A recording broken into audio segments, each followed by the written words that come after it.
The last principle of the usefulness of mortification. The vigor and comfort of our spiritual lives depend on our mortification. In what sense? Not absolutely and necessarily, Psalm 88, Heman's condition. Not as on the nest and immediate cause. As a means, by removing of the contrary. The desperate effects of any unmortified lust. It weakens the soul, Psalm 38, 3:8, sundry ways, and darkens it. All graces improved by the mortification of sin. The best evidence of sincerity. The last principle I shall insist on, omitting, first, the necessity of mortification unto life, and, secondly, the certainty of life upon mortification, is, 3. That the life, vigor, and comfort of our spiritual life depend much on our mortification of sin. Strength and comfort, and power and peace in our walking with God are the things of our desires. Were any of us asked seriously what it is that troubles us, we must refer it to one of these heads. Either we want strength or power, vigor and life, in our obedience, in our walking with God, or we want peace, comfort, and consolation therein. Whatever it is that may befall a believer that doth not belong to one of these two heads doth not deserve to be mentioned in the days of our complaints. Now all these do much depend on a constant course of mortification, concerning which observe, 1. I do not say they proceed from it, as though they were necessarily tied to it. A man may be carried on in a constant course of mortification all his days, and yet perhaps never enjoy a good day of peace and consolation. So it was with Heman, Psalm 88.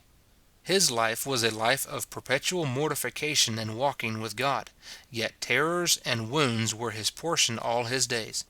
But God singled out Heman, a choice friend, to make him an example to them that afterward should be in distress. Canst thou complain if it be no otherwise with thee than it was with Heman, that eminent servant of God? And this shall be his praise to the end of the world. God makes it his prerogative to speak peace and consolation, Isaiah 57, 18, 19. I will do that work, says God. I will comfort him, verse 18. But how? By an immediate work of the new creation. I create it, says God. The use of means for the obtaining of peace is ours. The bestowing of it is God's prerogative. 2. In the ways instituted by God to give us life, vigor, courage, and consolation, mortification is not one of the immediate causes of it. They are the privileges of our adoption made known to our souls that give us immediately these things. The Spirit bearing witness with our spirits that we are the children of God, giving us a new name and a white stone, adoption and justification, that is, as to the sense and knowledge of them, are the immediate cause, in the hand of the Spirit, of these things. But this I say, 3. In our ordinary walking with God, and in an ordinary course of his dealing with us, the vigor and comfort of our spiritual lives depend much on our mortification, not only as a causa sine qua non, but as a thing that hath an effectual influence thereinto. For, 1. This alone keeps sin from depriving us of the one and the other. Every unmortified sin will certainly do two things. 1. It will weaken the soul and deprive it of its vigor. 2. It will darken the soul and deprive it of its comfort and peace. 1. It weakens the soul and deprives it of its strength. When David had for a while harbored an unmortified lust in his heart, it broke all his bones and left him no spiritual strength. Hence he complained that he was sick, weak, wounded, faint. There is, saith he, no soundness in me, Psalm 38:3. I am feeble and sore broken, verse 8. Yea, I cannot so much as look up, Psalm 40:12. An unmortified lust will drink up the spirit and all the vigor of the soul, and weaken it for all duties. For, first, it untunes and unframes the heart itself, by entangling its affections. It diverts the heart from that spiritual frame that is required for vigorous communion with God. It lays hold on the affections, rendering its object beloved and desirable, so expelling the love of the Father, 1 John 2:15, 1 John 3:17. So that the soul cannot say uprightly and truly to God, "Thou art my portion," having something else that it loves. Fear, desire, hope, which are the choice affections of the soul, that should be full of God, will be one way or other entangled with it. Secondly, it fills the thoughts with contrivances about it. Thoughts are the great purveyors of the soul to bring in provision to satisfy its affections. And if sin remain unmortified in the heart, they must ever and anon be making provision for the flesh, to fulfill the lusts thereof. They must glaze, adorn, and dress the objects of the flesh, and bring them home to give satisfaction. And this they are able to do, in the service of a defiled imagination, beyond all expression. Thirdly, it breaks out and actually hinders duty. The ambitious man must be studying, and the worldling must be working or contriving, and the sensual vain person providing himself for vanity, when they should be engaged in the worship of God. Were this my present business, to set forth the breaches, ruin, weakness, desolations that one unmortified lust will bring upon a soul, this discourse must be extended much beyond my intendment. 2.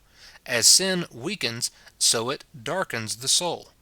It is a cloud, a thick cloud, that spreads itself over the face of the soul and intercepts all the beams of God's love and favor. It takes away all sense of the privilege of our adoption, and if the soul begins to gather up thoughts of consolation, sin quickly scatters them, of which afterward. Now, in this regard doth the vigor and power of our spiritual life depend on our mortification. It is the only means of the removal of that which will allow us neither the one nor the other.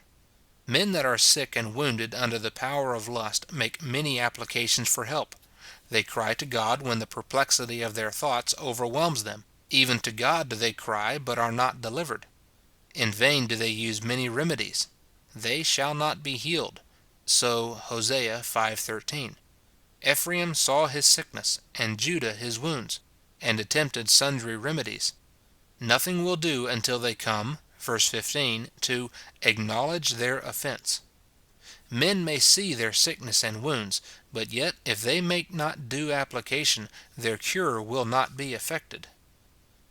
2. Mortification prunes all the graces of God and makes room for them in our hearts to grow. The life and vigor of our spiritual lives consists in the vigor and flourishing of the plants of grace in our hearts. Now, as you may see in a garden, let there be a precious herb planted, and let the ground be untilled, and weeds grow about it. Perhaps it will live still, but be a poor, withering, unuseful thing. You must look and search for it, and sometimes can scarce find it. And when you do, you can scarce know it, whether it be the plant you look for or no. And suppose it be, you can make no use of it at all. When let another of the same kind be set in the ground, naturally as barren and bad as the other, but let it be well weeded, and everything that is noxious and hurtful removed from it. It flourishes and thrives. You may see it at first look into the garden, and have it for your use when you please. So it is with the graces of the Spirit that are planted in our hearts. That is true, they are still. They abide in a heart where there is some neglect of mortification, but they are ready to die, Revelation 3:2. They are withering and decaying. The heart is like the sluggard's field, so overgrown with weeds that you can scarce see the good corn. Such a man may search for faith, love, and zeal, and scarce be able to find any. And if he do discover that these graces are there yet, alive and sincere, yet they are so weak, so clogged with lust, that they are of very little use. They remain, indeed, but are ready to die. But now let the heart be cleansed by mortification, the weeds of lust constantly and daily rooted up, as they spring daily, nature being their proper soil. Let room be made for grace to thrive and flourish. How will every grace act its part, and be ready for every use and purpose? 3. As to our peace, as there is nothing that hath any evidence of sincerity without it, so I know nothing that hath such an evidence of sincerity in it, which is no small foundation of our peace.